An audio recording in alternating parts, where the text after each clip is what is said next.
यहाँ कहाँ भटक रहे हो? ए भाई, जानता हूँ ये मार्ग श्री कृष्ण के महलों को जाता है। मैं उनसे ही मिलने आया हूँ भाई। यह भी खूब रही। द्वारकाधीश से मिलने का यह कौन सा समय है?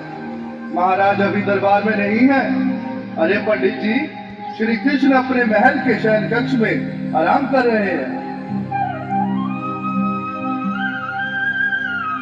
शांति से बैठ जा, आराम से देखे बैठकर। देखो देखो ये गरीबी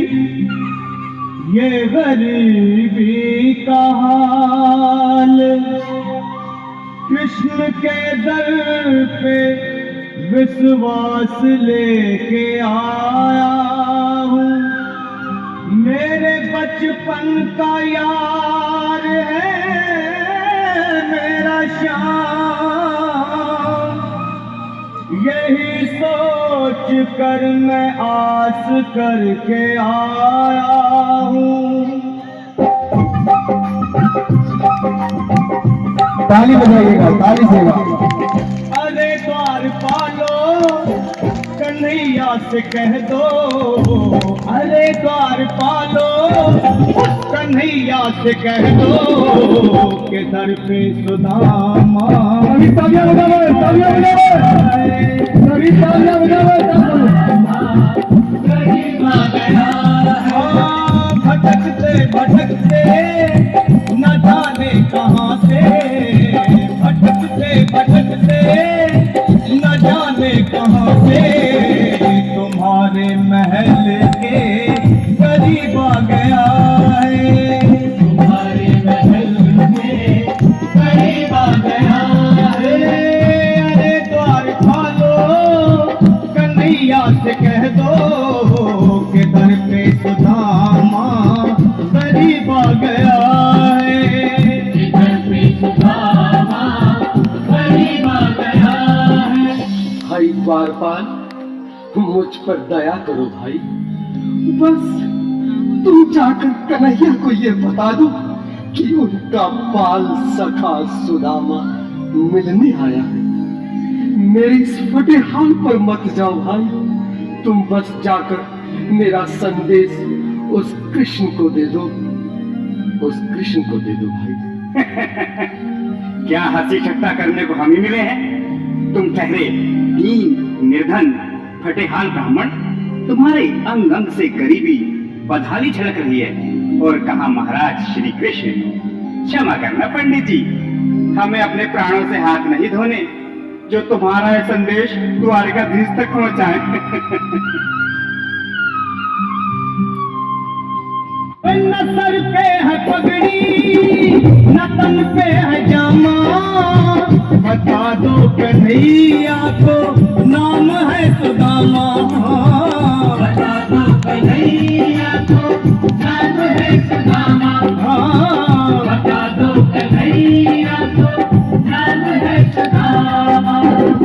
न सर पे है पगड़ी न तन पे है जामा, बता दो कन्हैया को नाम है सुदामा। हो न सर पे है पगड़ी न तन पे है जामा, बता दो कन्हैया को नाम है सुदामा। हो बता दो कन्हैया को नाम है सुदामा।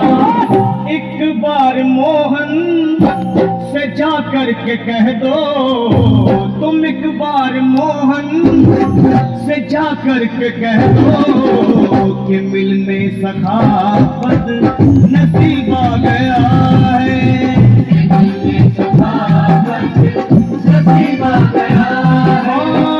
अरे द्वारपालो कन्हैया से कह दो कि दर पे सुदामा करीब आ गया है, दर पे सुदामा करीब आ गया है।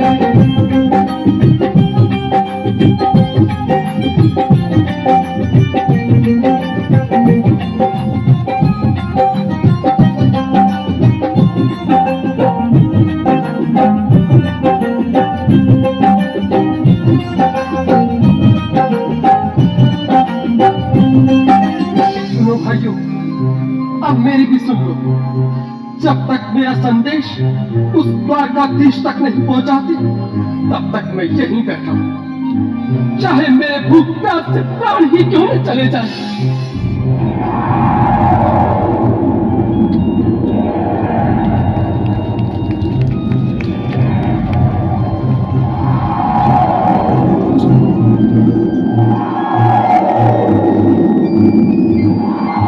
अरे साथी, ये ब्राह्मण तो बहुत हठी है। हाँ भैया, सुबह से शाम होने को है, पर ये यहाँ से जाने का नाम ही नहीं ले रहा। अरे देखो तो सही, इसकी देह कैसे कांप रही है। लगता है जैसे प्राण धुंधों पर अटके हैं। भगवान न करे अगर ब्राह्मण ने यही प्राण त्याग दिए तो, और अगर ये सच में द्वारिकाधीश का मित्र हो तो क्या होगा भैया? सही कहते हो। अगर ब्राह्मण हत्या का पाप लग गया तो पीढ़ियां नरक भोगेंगी। अगर महाराज का मित्र हुआ तो मृत्यु दंड का भय है। अपनी आने वाली पीढ़ियों को नरक में डालने से तो ये संदेश पहुंचाना ही ज्यादा अच्छा है। क्यों ना महाराज का संदेश पहुंचा दें? ऐसे करो, तुम जाओ भैया। तुम जाओ भैया, तुम उम्र में बड़े ठहरे, मेरी बात को समझो, तुम ही जाओ। देखो भाई, मैं ठहरा बाल बच्चेदार परिवार वाला, मेरे बूढ़े माँ बाप हैं, तुम ठहरे कुंवारे अकेले। अच्छा, मैं ही जाता हूँ।